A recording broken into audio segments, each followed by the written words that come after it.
oras na nga to at sakto wala kaming magawang tatlo. Sabi ko sa kanila, bakit hindi namin subukang magperya?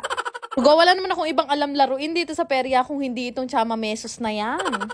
Ang galing nga dito kasi makakaubos ako ng 300 tapos 3 beses lang ako mananalo ng tag 8. Napaisip nga ako na parang ganito na lang pala yung gusto kong business.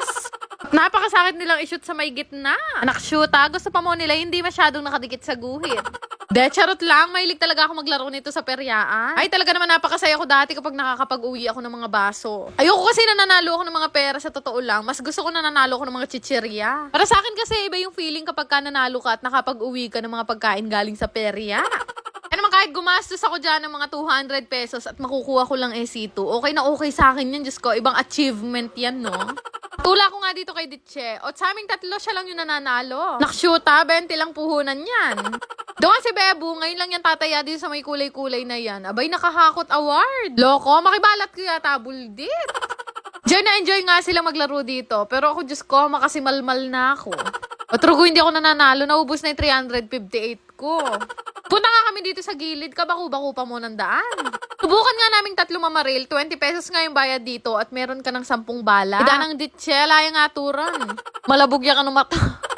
Nalo naman mo kami ng isang lollipop at isang chubby. Tulad nga no, nagpunta naman kami dito sa may dart. 20 pesos nga rin to at sinabi ni Ditche ayaw daw niya maglaro dahil hindi naman daw niya nakikita. Puro paling pa mo yung tira ko, Diyos ko, paling ko yata kay. Subukan naman nga namin maglaro nitong color game. Dalawa nga lang kami naglalaro ni Ditche at parang naiinip na si kuya sa amin. Kakamot na nga siya ng ulo kasi pa 20-20 lang yung taya namin. Alaman ako na pala, natalo rin kami. Ay naku, Diyos ko, baka mataya pa namin yung pansakay namin. Kaya sabi ko kay Bebo, dumiretso na kami dito at sumakay na. Paliya pa mo, bunto kidara ko mami yung ticket. Nakabili na nga kami ng ticket 3. Nagulat kami talaga dahil kami lang pala yung sasakay. Aro, taga lang may nga kalasya yan Mukha lang naman siyang pambatang rides, kaya sabi ko, baka pwede tigi-tigi sa kami ng sakay. Kaya lang nag-aalala ako, baka naman mabalag si Richie. Ay, pandukduk na akong mako. Anak shootang rides, Diyos ko, kung sakit ang tiyan ko. Sabi ko pa mo, din hindi nakakatakot. Diyos ko, 112 na ikot yata yung ginawa sa amin. Kumuntik na talaga ako magsuka. Okay naman yung experience namin at parang hindi na kami uulit. Bay, pagbaba namin, buong kapaligiran namin, umiikot na rin sa sobrang hilo. Jai, meranop ko. Siyempre naman hindi kumpleto ang papeperya mo kung hindi ka kakain sa peryaan. Buti na lang kahit alas 10 na may nagtitinda pa, kung hindi, Diyos ko, mauuwi na naman sa pansit canton sa bahay. O para sa mga matataas ang BP dyan at presyon, ito na ang sign para kumain kayo ng balot. Char. Ay, kasarap ng balot. Malagad lang din kasi kung makakain nito. Abe, ako talaga, mahilig akong kumain ng balot. Abe, kung tatanungin niyo ako kung kumakain ako ng kitty, Diyos ko, kahit sisiw na yun, kakainin ko yan. Diyos ko, si Ditche, ginawang mukbang yung balot. Tatanong pa ako kay nanay ng Penoy na may sabaw. Kaya lang sayang, balot lang daw yung tinda niya. Besa sobrang sarap nga na, isa pa ulit ako. Pero hinay-hinay lang kasi mamaya mahihilo na niyan ako. Matapos na kami kumain ng balot, meron ako nakikitang umiinom ng shake. Abay, hinahanap ko talaga dahil inggitera ako. At na nga yung in-order ko kasi pati sila gusto na daw nilang umorder. Tapos nagsiuwi na rin naman kami dahil kami na lang 3 yung laman ng perya.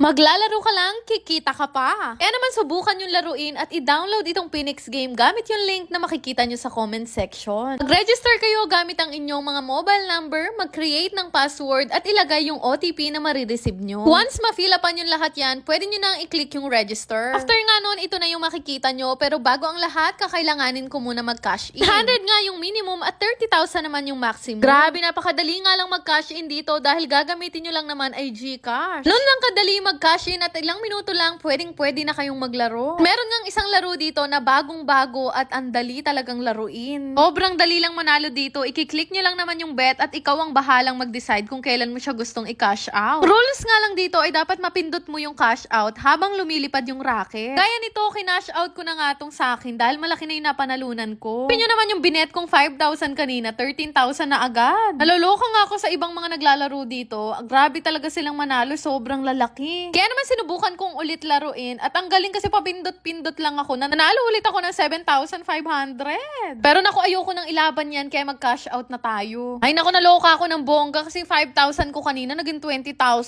Kaya naman subukan nyo nang i-download at laruin itong Phoenix game. Yan lang naman. Salamat!